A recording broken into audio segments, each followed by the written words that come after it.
Last night, you probably had a free hour. You thought about reading, maybe going for a walk, maybe finally starting that thing you've been putting off.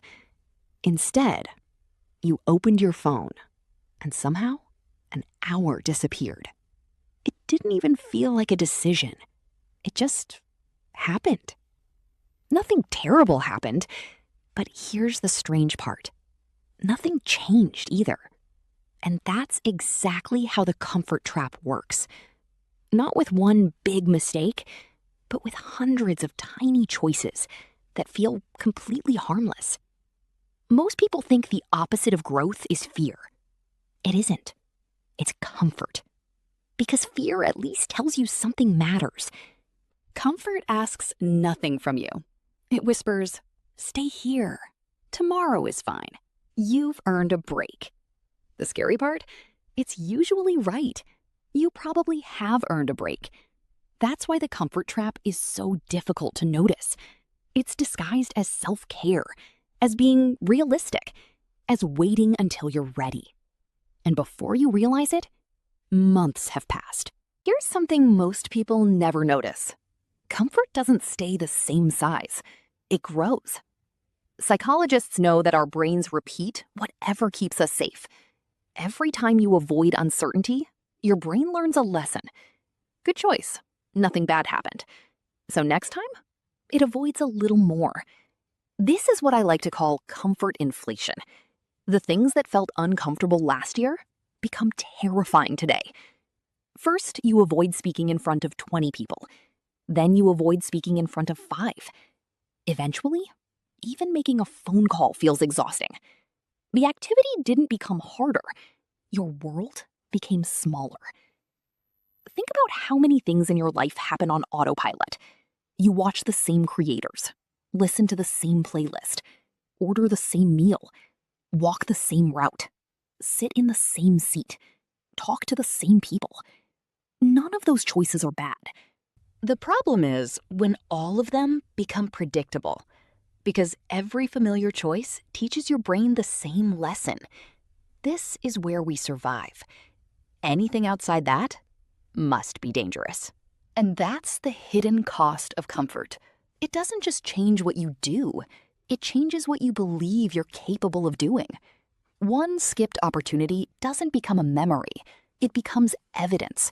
Evidence that says, I'm not outgoing, I'm not creative, I'm just not the kind of person who does that. Those sentences don't appear overnight. They're built one comfortable decision at a time. Here's the paradox. Comfort is supposed to make life feel bigger, less stressful, more peaceful. Instead, too much comfort slowly removes the things that make life exciting in the first place. Novelty, curiosity, adventure, challenge, growth. You wake up wishing life felt different while repeating the exact same day. So how do you escape? Not by becoming more disciplined, not by waking up at 5 a.m., not by deleting every app. Those plans usually fail because they're trying to replace one life with another overnight. Your brain hates that. It doesn't hate hard work. It hates uncertainty. And uncertainty is highest right before you begin. Have you ever noticed how opening the document feels harder than actually working? How putting on your running shoes feels harder than the run itself? How sending the first message is harder than having the conversation? That's because your brain is resisting the unknown. Once you start, the unknown disappears. So stop trying to finish. Instead, make starting ridiculously small. Open the document. Read one paragraph. Walk outside for 2 minutes. Do one push-up. The goal isn't progress. The goal is teaching your brain that beginning isn't dangerous. The second step is even more powerful. Don't escape your comfort zone. Expand it. Most people imagine comfort as a wall they have to jump over. It's not. It's a circle. And circles don't need giant leaps. They grow a little at a time. Talk to one new person. Take a different route home. Order something you've never tried. Raise your hand once. Say yes to something that makes you just slightly nervous. Notice the word, slightly. Growth doesn't happen when you're overwhelmed. It happens when your brain discovers, oh, I survived that. Tomorrow, that same thing won't feel as uncomfortable. Your circle gets a little bigger, then bigger again. There's one last thing. Pay attention to the sentence you tell yourself most often. I've always been this way, because that's almost never true. You're not the person you've always been. You're the person your habits have been rehearsing. Change the habit, and eventually, the identity follows, not the other way around. One day, you'll become someone you never consciously chose, not because of one dramatic decision, but because of thousands of tiny, comfortable ones.